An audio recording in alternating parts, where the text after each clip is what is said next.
All right, greetings and hotep. I have always been confused by people telling you not to speak because you need to hide things. It confused me because it's like, okay, well, if God is the greatest source on earth and he controls everything, why do I have to hide from the devil? It still confuses me. And confusion is not of God, so I don't know what that is, whether the teaching is wrong or they say if you don't let the devil know what you're doing, he can't work against you. I don't know. I'm still trying to figure those things out. But as I told you last week, I thought that I failed God by not doing what he told me to do with the car lot for homeless people at Lakeside Auto at 15th Street and East Hillsboro, basically. And then I failed God again when he told me to put together the homeless ministry and pull all the people together that sleep under the bridge and down near the Marion Transfer Center, which is near the old Morgan Street jail in downtown Tampa. I start and stop a lot of things because of spell work. The covens and the witches, they come and just wreak havoc in your life, and it causes low energy, sometimes full on sickness. And they tried me again this week. It came through this window right here, and my stomach started hurting. My throat started getting sore. I said, oh no, the devil is a lie. And I had to start my rituals. A couple of the things that I do is I burn a lot of incense, and then I don't have any near me. I like to burn Shiva, incense that are dedicated to the energy of Shiva and Vishnu. And I guess I can't tell you everything that I do because when they know, they come up with more techniques. See how I'm concealing information? If I were confident in my faith, I would just tell you everything and not even worry about that because God is going to save me even if he gives me new ways. So I'm still working on building my faith. And I told you I didn't know whether God kicked me off this project or not. So it's in my heart. I feel guilty. So I keep saying, God, what can I do? What can I do? So Friday, we went down to the Marion Transfer Center to get food. And the people that pass out the brown paper bags, after we got the brown paper bags from them, it was still almost an hour before the Muslim youngsters come and pass out the Cuban sandwiches, kind of like a sub sandwich. And Angola's back on this library kick, so we walked to the library, and with my 30 minutes, I was able to crank this letter out. And it's unedited, so to me, it's better to print it with the mistakes and correct the mistakes with whiteout than it is to spend a lot of time trying to tweak the letter and then you don't have a product to deal with. Okay, so this says to fellow citizens with houses and dwellings, from unhoused citizens requesting help, understanding, and support. And this is in rear to them sponsoring one unhoused citizen before October 1st, 2024, and for Christmas. As an unhoused citizen of the earth, we want the same things you have: housing, jobs, clothing and food, recreation, and etc. Due to many reasons: addictions, lost jobs, lost breadwinners, deaths, mental issues, drug addictions, poor decision making skills, and etc. Wait, that's not a complete sentence. It's unhoused due to many reasons. Okay, so I'm missing something. Due to many reasons, we need help. So I'll handwrite that in, or maybe I'll type it and then cut it and paste it on there. Okay, it says we have value too. At birth, our Social Security number creates a straw man corporation, creating a line of credit of $1 million, allegedly. Many of us have worked for decades and paid into this system. Many of us have skills to contribute to this society. We need support in many ways to get up off the ground. Thanks to Housing Bill 1365, which makes it illegal to sleep outside on the ground. It should say on the ground. You see, it says of the ground. We are being seen. Help us push past the shame and disgust we feel for allowing our lives to fall down to the ground. We want to collectively buy property and live. However, no one wants us in their community. Jails, hospitals, nursing homes, and assisted living facilities, ALFs, and the grave are the only places willing to accept us right now. And I should have put drug treatment programs. These are, and homeless programs, there are some. There are a few programs. Okay, so I'm referencing them now. There are a few programs for the homeless. However, we are not the cookie cutter types. We are the remnant oddballs. Help us in the following ways. Donate a year of rent to us. Donate a year of rent to us to mobilize if you own property, businesses, etc. Sponsor a utility bill with the City of Tampa to get a recycle and trash can to store property. So basically, if you help us to get a light bill, a water bill, we can get a blue trash can and a green trash can. And instead of having suitcases and then 5 bags, you can just put everything you own in those 2 cans, and it at least creates uniformity and it doesn't look as messy. Sponsor an annual heart bus card so we may get to appointments, jobs, medical appointments, the gym, etc. Sponsor annual gym memberships so we may be able to bathe and exercise regularly. These few things will help restore a sense of, and that should be normacy. And I have an L in there, to our lives. And I'm reading through the camera, so if I'm reading slow, that's why. These few things will help restore a sense of normacy to our lives, and our confidence can grow from there. Many of needs, many other, that should be many other needs. So I'm going to just white that out. Many needs, well, it still needs to say many needs exist. However, these are the basics. Sincerely, Citizens of the Earth founder and coordinator. And my pseudonym for this project is Lily Smith, the advocate, Tampa, Florida. So in 30 minutes, I was able to kind of pull this together. And this represents a lot of thinking and prayer prior to me sitting down in front of the computer. I did take typing in school. I don't think they offer that to you all anymore. It's keyboard skills 1, keyboard skills 2, keyboard skills 3. I even took it in junior college at Hillsborough Community College with Nancy White. Yeah, journalism. I took journalism with her too. And you learn how to type. So at one point I was typing 70 words a minute, which is good, but there were people in my class that typed 90 words a minute. And maybe I can still type 40 words a minute used to be the standard. They probably don't even require you to type anymore.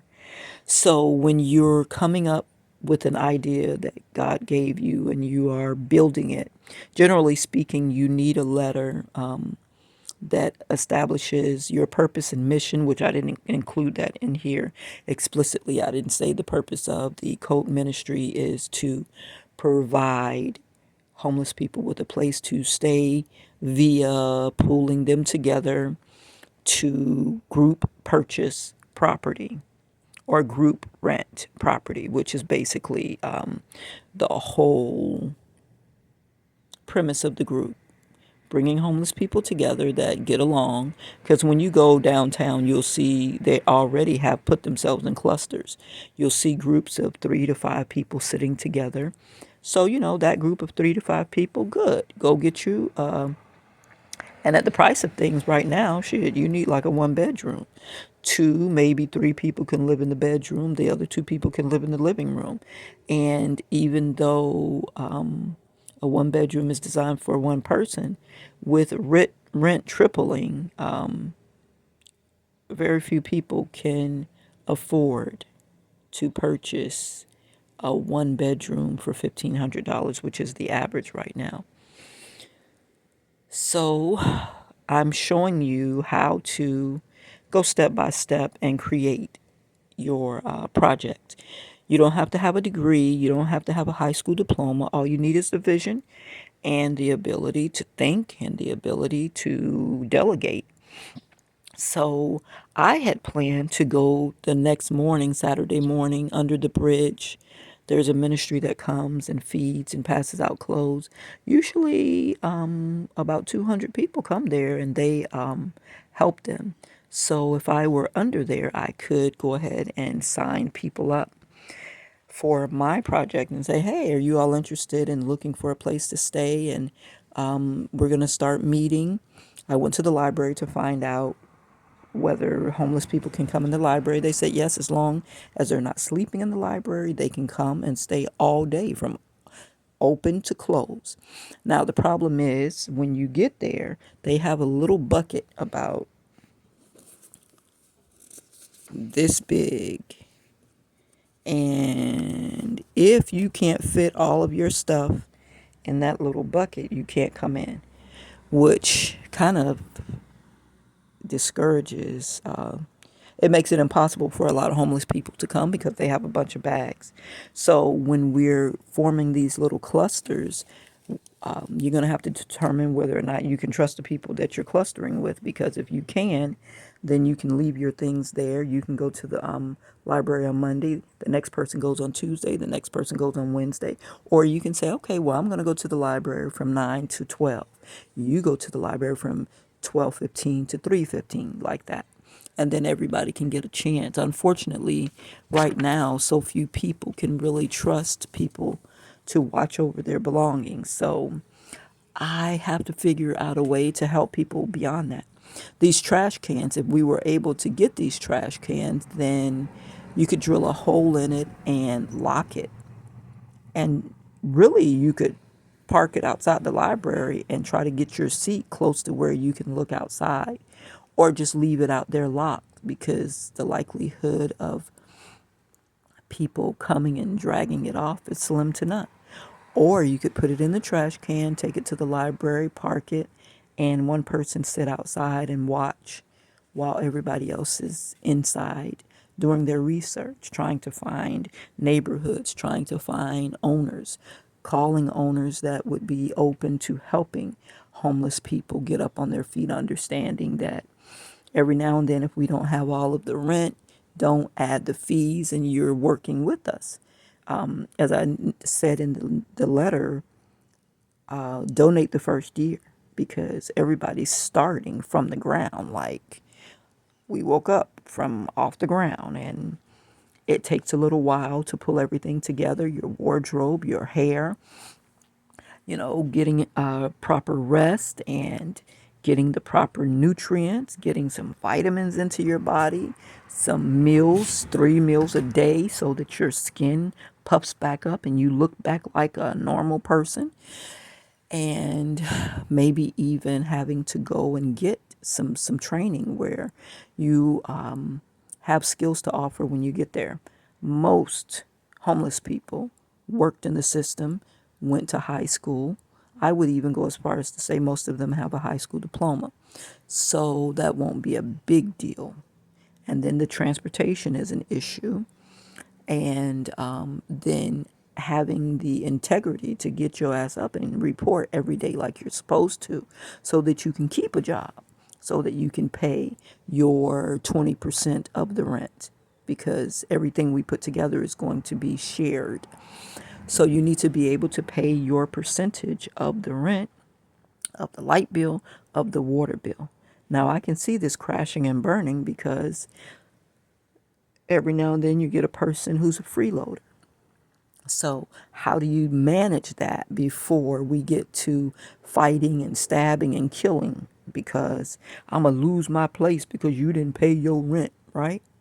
So now I'm thinking I really need to start a foundation that pays the rent, and then they pay the foundation back, so that everybody knows once you enter this agreement, your roommate not paying their portion is not going to cause you to be back to homeless. So that's what me talking out loud to you children just did for me. So this really concludes this portion. I will now, my next library visit will be going and sending an email to different organizations that can help. Now, in the meantime, I'm laying here, I'm praying, I'm asking God to show me who will help us.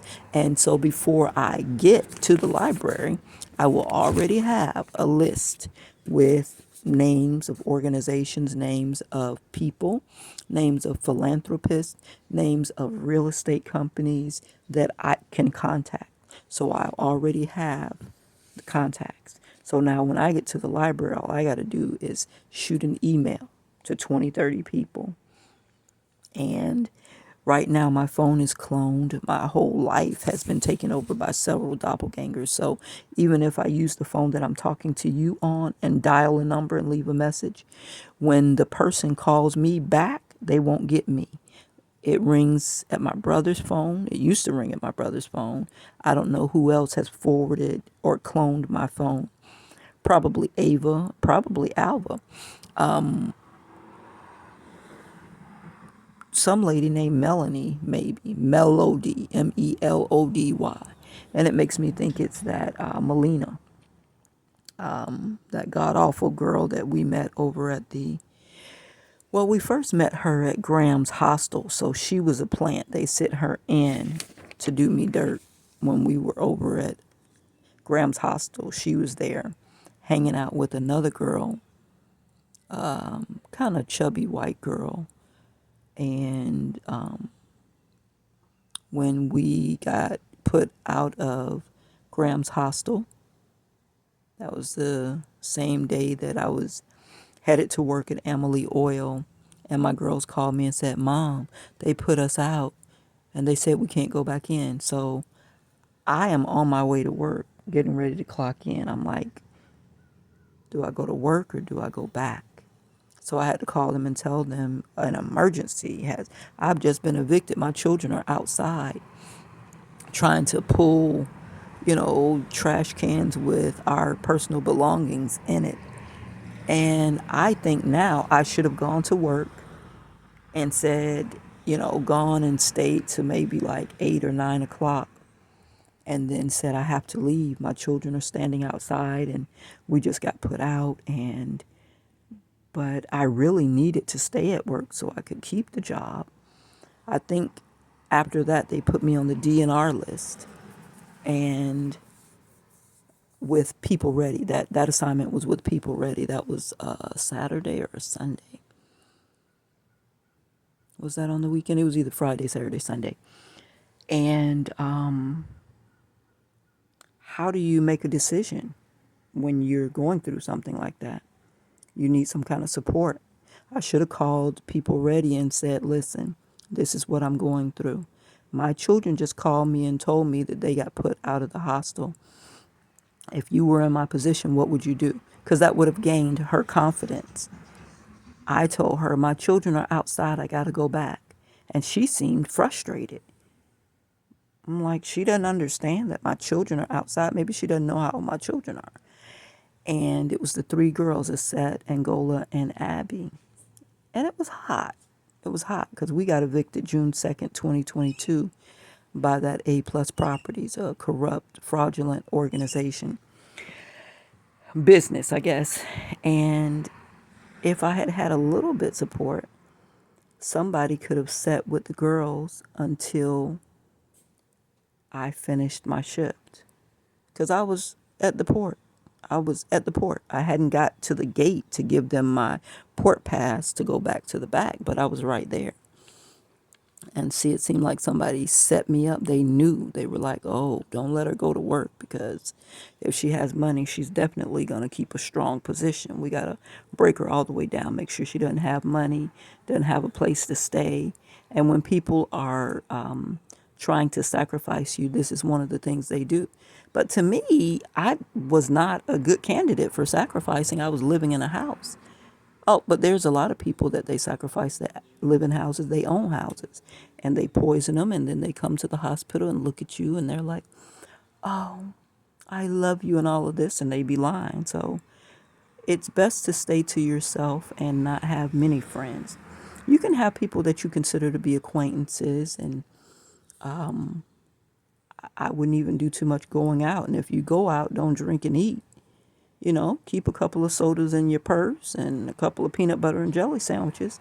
And you can order food and leave it on the table and say, I'm just not feeling too much feeling much like eating. And you put that shit in the takeout to go tray, because they even pay the people in the staff, the kitchen back there, to put stuff in your food. I don't know if you all saw American Gangster, where they closed the entire ice cream shop, and then when Bumpy got his ice cream, he's like, who? Now I don't like peanuts on my ice cream, and he's like, well, who made the ice cream? They said the new guy, and then it turned out to be poison, and Bumpy made him eat the whole thing.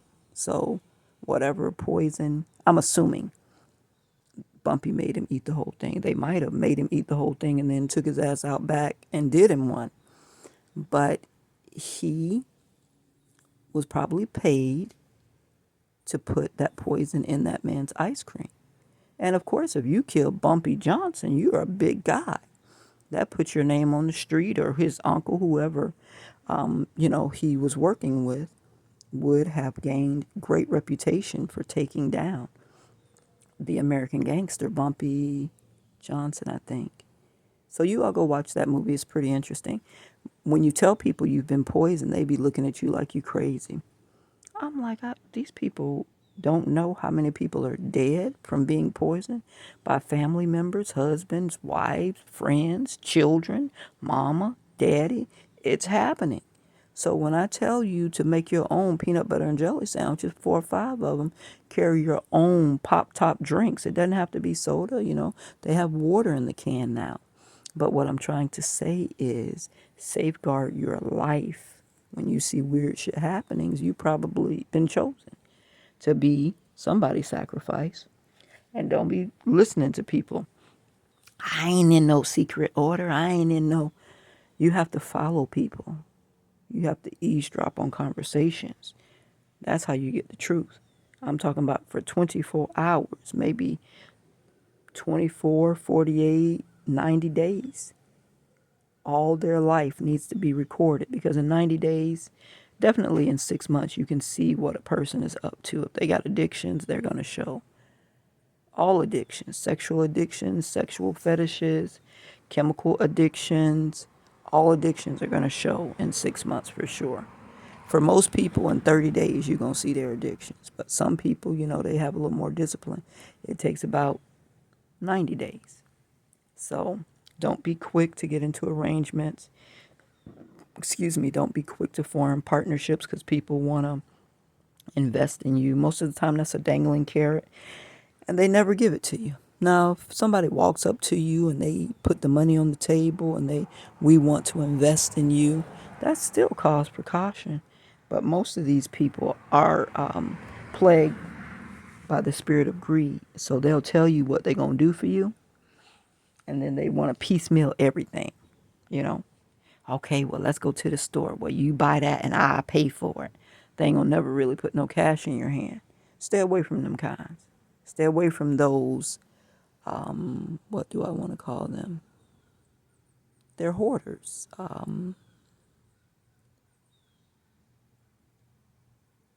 What's my favorite word to use for people like that? Spendthrift keeps coming in my mind, but that's not the word. I mean, misers. They're misers. They want to use you, use your gifts, and even with their gaslighting, they're stingy. They'll give you a couple of compliments, and you're an awesome, brilliant person. They'll give you 2 compliments, and they can't barely get it out their mouth.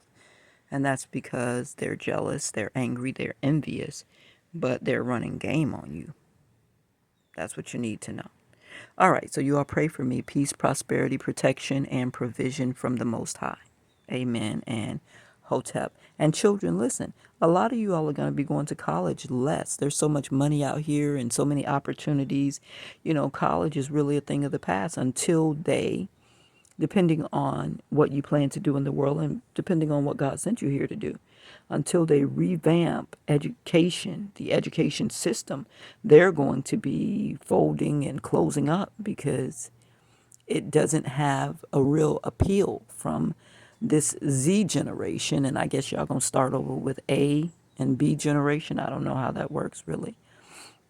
But even though you are not in college yet, or at 14 years old, you need to be making a substantial amount of money and paying a bill in your household.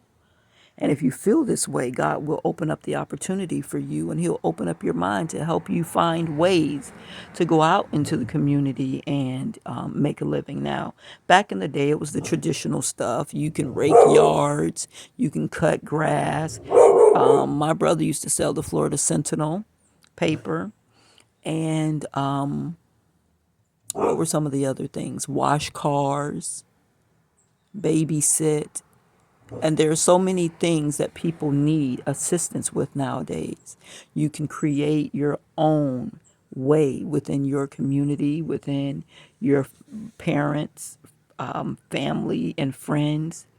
If you open up your mind and say, you know what? I am a bill payer. I pay one bill a month in this house. I attract jobs and opportunities easily. And God will open up a way for you to make the money you need to pay a bill in your household, even if it's just the water bill. And in many households, that water bill is $200. That's $50 a week.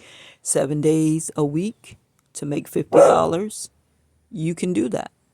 You've got skills and talents, and you can make that happen. So at 14, you really need to be thinking about this at 12.